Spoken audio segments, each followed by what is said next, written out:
Des soldats bloquent l'accès à l'aéroport de la capitale malgache. Face à eux, des milliers de partisans de l'ancien président, Marc Ravalomanana, sont là. Ils sont venus de tout le pays pour accueillir leur président en exil en Afrique du Sud depuis 3 ans. Nous, les vrais partisans de Marc Ravalomanana, nous, on n'excite pas les militaires. Et nous, on les comprend, eux, ils ont des ordres. Ils ne peuvent pas faire autrement. Mais nous, on a des revendications à faire. Qu'est-ce qu'on veut? On veut que notre président revienne au pays, qu'il se présente au présidentiel. Et s'il ne sera pas élu, tant pis, s'il sera élu, tant mieux. Ces partisans ne le savent pas encore. La présidence malgache a fermé l'aéroport pour empêcher l'avion d'atterrir. L'avion retourne en Afrique du Sud. Nous nous insurgeons au nom des 3 mouvances contre une telle violation de la feuille de route de la part du président de la HAT qui a pris l'habitude de conduire les affaires de ce pays de manière unilatérale alors que nous avons tous signé la feuille de route le 17 septembre dernier instaurant une gouvernance consensuelle et inclusive à Madagascar. En fin de journée, la foulée se disperse sans violence. La présidence malgache veut désormais elle-même envoyer un avion en Afrique du Sud pour y chercher l'ancien président.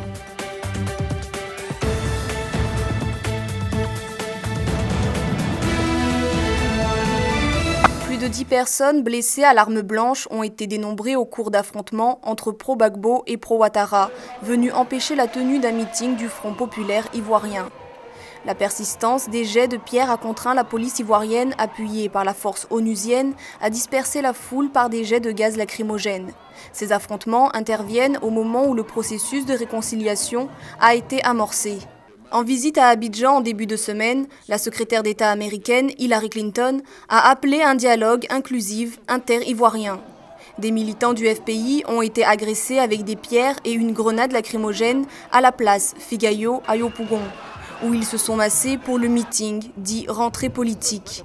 Avec l'intervention des gendarmes, policiers et casques bleus de l'opération des Nations Unies en Côte d'Ivoire, ONUCI, un calme précaire régnait. Le président par intérim du FPI, Miaka Oureto, a dû mettre fin à la rencontre environ 15 minutes après son début, devant plus de 5000 personnes, dont certains désertaient les lieux, fuyant la reprise des jets de pierre.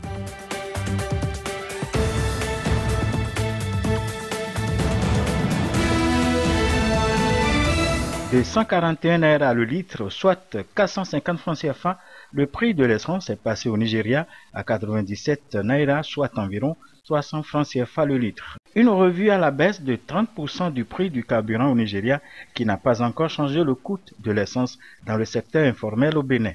L'essence de la contrebande en provenance du Nigeria se vend sur des étals de fortune et coûte relativement plus cher contre 570 francs CFA le litre à la station au Bénin. Selon certaines sources, même si la crise née de la suppression des subventions sur le pétrole nigérien est résorbée, le prix de vente au Bénin de l'essence de la contrebande restera supérieur au prix d'avant la crise, ce qui va laisser une marge de manœuvre au secteur formel auquel est restée attachée une certaine clientèle. Je prends toujours mon essence ici. Je prends de l'essence à la Sonacop parce que c'est plus sûr. C'est la qualité qu'on cherche. On peut dire qu'aujourd'hui la Sonacop est à la hauteur. Bon, au début il y avait un peu de difficultés parce que tout le monde de l'essence frelatée se sont rabattus sur la station. Donc actuellement avec ce qui se passe, je crois que la situation est maîtrisée. Même si le carburant livré dans les stations conventionnelles est jugé de bonne qualité, l'une des raisons essentielles de la ruée de la clientèle vers l'essence frelatée reste le coût bon marché dans l'informel. Il apparaît donc clairement que la baisse du prix de l'essence dans les essenceries ne sera que bien accueillie par la population béninoise. À ce niveau, la Direction générale de la Sonacop, Société nationale de commercialisation des produits pétroliers, en appelle à une bonne collaboration de la clientèle pour un retour progressif vers la compétitivité et la prospérité retrouvée. Nous battre pour que, au niveau de l'État, nous ayons l'appui nécessaire, comme l'a souhaité le chef de l'État, que le prix du carburant, on fasse des efforts pour que ça revienne à une proportion supportable par nos populations.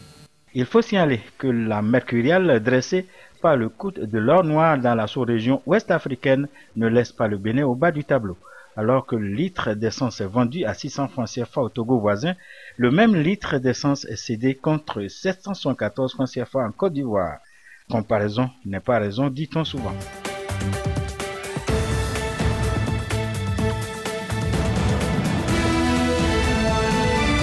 La crise qui a secoué le Burkina en 2011 n'a pas épargné le secteur du coton qui a connu également sa traversée du désert.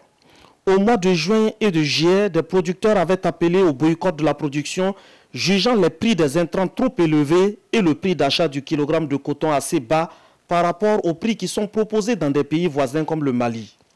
Résultat d'une production attendue de 500 000 tonnes, finalement c'est 300 000 tonnes qui sont réalisées dans les zones de la Société burkinabé des fibres et textiles. Dieu merci, nous assistons aujourd'hui à une accalmie de la situation. Vous savez, personne ne peut dire qu'une crise est derrière vous. La vie doit être quotidiennement gérée. La Sofitex s'investit pour remobiliser les producteurs pour la prochaine campagne. Les paysans sont ainsi payés à temps cette année dès le mois de décembre. C'est environ 80 milliards de francs CFA qui sont directement injectés dans le monde rural. Les responsables de la société parient sur une production record de 600 000 tonnes pour la campagne 2012-2013. Cette industrie cotonnière bénéficie de la confiance des banques qui lui ont signé un chèque de 77 milliards pour soutenir la campagne de commercialisation. Cette année, sur la base d'une estimation de la production à 300 000 tonnes, il faut environ 73 milliards 500 millions pour payer rien que les producteurs. Vous devez ajouter à cela les frais liés au transport, les frais liés à l'assurance, les frais liés aux différentes pièces de l'échange que vous devez acquérir pour les usines. Rien que pour la campagne, il vous faut près de 140 milliards pour gérer toutes les activités de la campagne. Et ce n'est pas des bénéfices de 1 milliard ou 2 milliards que vous réalisez par an qui puissent vous permettre de faire face à l'ensemble de ces opérations. Un autre chèque est attendu cette semaine du pool bancaire international pour financer la prochaine campagne de production, véritable or blanc qui nourrit plus de 3 millions de personnes au Burkina.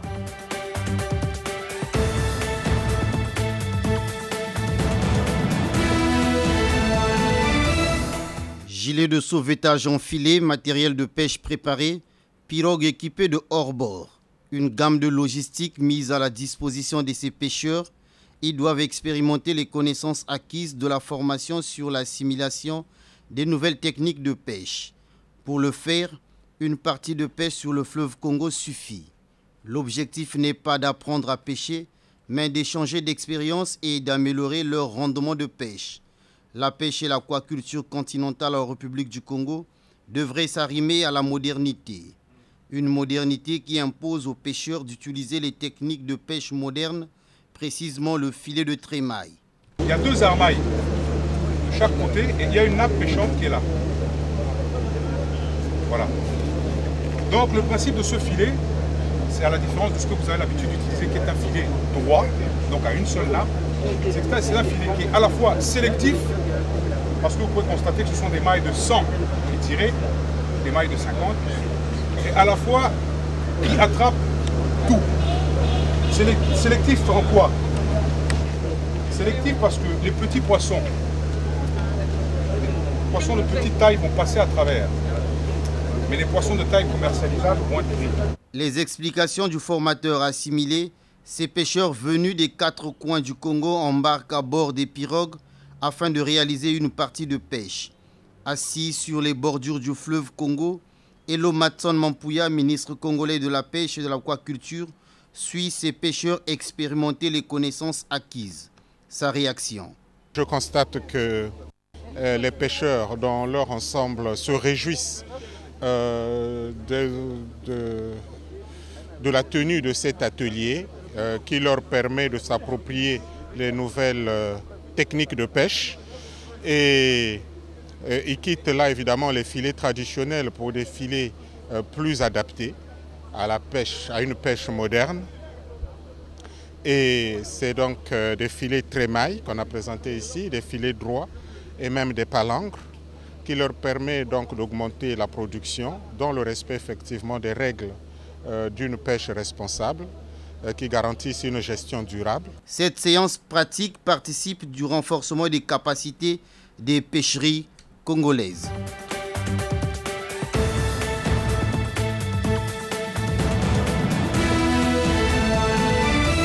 Le Salon international de l'artisanat du Cameroun, SIARC 2012, a ouvert ses portes. Pendant une quinzaine de jours, les artisans d'ici et d'ailleurs vont rivaliser de dextérité, d'adresse et d'inspiration.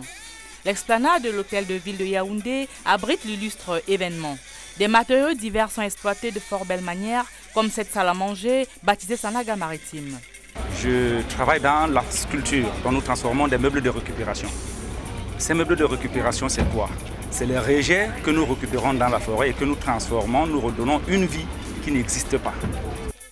Même des déchets sont récupérés et transformés. Ce sont des déchets plastiques que je récupère dans les bancs à poubelle. Je tisse des sacs, des tapis, des poufs de maison, des pots de fleurs. Mélangés à du sable fin, les plastiques recueillis des décharges expriment l'art. Tel que vous voyez, c'est des pavés que nous avons fabriqués avec la récupération des déchets plastiques. La terre battue, la fonte, la teinture, le bambou, le raffia, le cacao, la coiffure et même la cuisine marquent de façon très appuyée leur présence ici au SIARC 2012.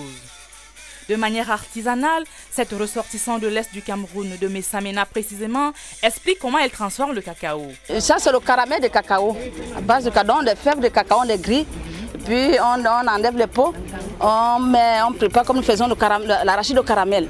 Les tisserands, les vanniers et plusieurs autres artistes vont montrer et démontrer leur talent à travers des formes, des figures et tableaux extraordinaires. Comme tous les 2 ans, le Salon international de l'artisanat ouvre ses portes. L'artisanat au Cameroun fait son bon nombre de chemins, davantage de découvertes, davantage de très belles choses.